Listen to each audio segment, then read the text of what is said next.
Welcome back to another Your Tech Report video. Today, guess what we've got our hands on?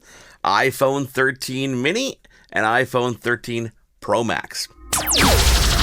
Thank you for being here. If you're not already subscribed to our channel, hit that subscribe button.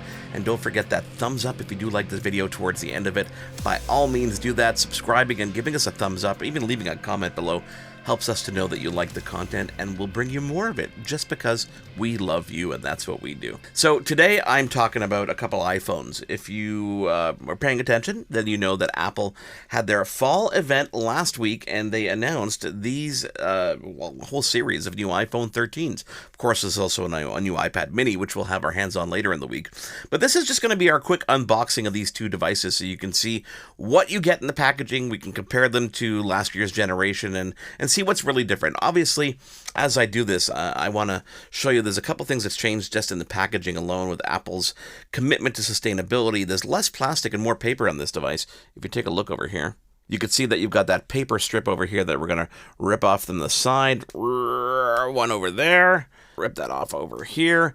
And when you open the actual box itself, you are greeted by the actual iPhone right there. Again, as I said, no plastic inside the box, just that charging cable over there and the little instruction manual, of course, with that SIM card removal tool and the phone in all its glory. They really do showcase the color. This one is the, Sierra blue color. What I really like about the whole 12 and even the 13 lineup this year is what they've done in terms of the glass across the board. On the Pro devices, you've got this kind of matte glass look on the back over there. I'll let it focus. So you've got that matte glass look on the back over there, and then you've got the shiny glass on the camera system. The camera system is what obviously sets this phone apart from the previous generations because it's got a much more enhanced camera system with very cool cinematic features that we're going to talk about in our hands-on review. So on this device, you've got that beautiful, shiny, glossy look around the edges, which is why you probably want to put a screen protector on the front, and you want to put a case around the sides to make sure you don't get all those fingerprints on board. But if you look here, even after touching, you can see that not a lot of fingerprints are actually visible. So that's an improvement in the way that they've actually treated that rim itself. A paper protector on the front here. We can peel that up. I missed that sound. I missed that plastic sound. Very comfortable in the hand. If I compare this to the previous generation of the iPhone, right there you can see the camera bump is a little bit different. On this one, this is the brand new device. This is the 13 Pro Max, and this is the 12 Pro Max. Camera bump a little bit more pronounced on the 13 Pro Max. Different color, obviously, from last year, as you can see over there. Button configuration, the same across the board. Antenna, everything placement identical to the 12 Pro Max. So that is the 13 Pro Max. We're going to go way in depth on this in another video. And of course, if you listen to our SiriusXM show, if you don't, check down below. You can listen to Your Tech Report on SiriusXM every Saturday at 1 p.m. Eastern. Mitchell and I will talk all about the Apple event and everything that's happening in tech. A very cool way for you to keep up with us on a weekly basis. So 13 Pro Max unboxing. One thing you'll notice is the lack of something in the box here. Of course, you've got the charging cable there, which is Lightning to USB-C, but there's no charging brick anymore with these devices. Now, it helps, obviously, get the form factor down when you're packaging the device. Like, I mean, look how slim you get. But it's really slim, but there's no charging brick. So what do? You thank a company like Anker for sending us their new Nano Pro charger. It's the Anker 511 Nano Pro. This is the size of one of the old Apple brick chargers, but you get 20 watts of charging power in this device. Take a look at this. Look how small it is. 20 watts of charging power in this device, which means you're going to charge your phone from 0 to 50% in about 26 minutes, which is about 3 times faster than Apple's own charging brick, which is pretty cool. It's got a really nice design. It's got a nice kind of glossy design. Of course, you get fingerprints on it, but it's a charger. Who cares about fingerprints? So you've got that glossy design over there. You got that glossy design with the USB-C port in the front. You've got 0 to 50% in just 26 minutes, 3 times faster than the original 5-watt Apple charger. It's 50% smaller than Apple's own brick, so you got more power and it's even smaller.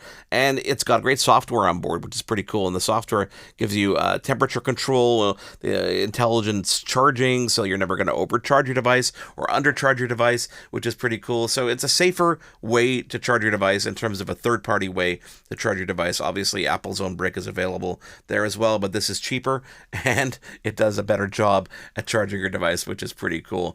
Of course, you can check the link down in the description below if you want to get your hands on that as well. We have that for you. So let's move on to the iPhone Mini. I love the Mini. This is a very, very cool. This is the midnight color. Again, very similar packaging, very, very small. It's got that paper tearaway, so no more plastic. I miss the plastic sound. I understand why it's not there, but I miss the sound of ripping plastic off a device. There's something satisfying about that, which is pretty cool. Now, the Mini was first unveiled in the iPhone 12 generation. We talked about it last year, and it really is for people who don't want the bulk of a bigger device. You've got beautiful color. Look at that glossy finish over there. That's a cool glossy finish. You just want to get your fingerprints all over this device. But look at that. It actually doesn't show the fingerprints as badly as previous generations. And in contrast to the Pro Max, you've got that brushed kind of matte black side, which is really, really sexy on this. So we're going to rip this off over here. That's the sound you get when you rip it off. Smaller form factor, obviously, really palmable. The downside of this, if there is a downside, is you don't get the camera system, that 3-camera system that you get on the Pro and the Pro Max. So that's the difference. That's the new camera layout. You can see that over here. And the software takes advantage of all the latest hardware that is on board this device. This one doesn't feel any thicker than the previous generation, although they say it's a little bit thicker. It gives you more battery life than the iPhone 12 mini, but we're going to put this stuff to the test. This is our first impressions of both of these new devices. Of course, we're also going to have the new iPad Mini 6th generation later in the week, so do look out for that video as well. Let us know what you want us to put to the test when it comes to these phones. There's obviously things that you are interested in. I want to know what that is. Let us know in the comments below. Don't forget to subscribe to the channel if you're not already subscribed to the channel. And if you like the video, a thumbs up. That's a good way to let us know that you like it, and we'll continue creating more content like this for you. And don't forget the link down in the description below to that Anker Nano Pro charger. Highly recommended for this new set of phones from Apple. Thanks for watching. We'll catch you in the next video.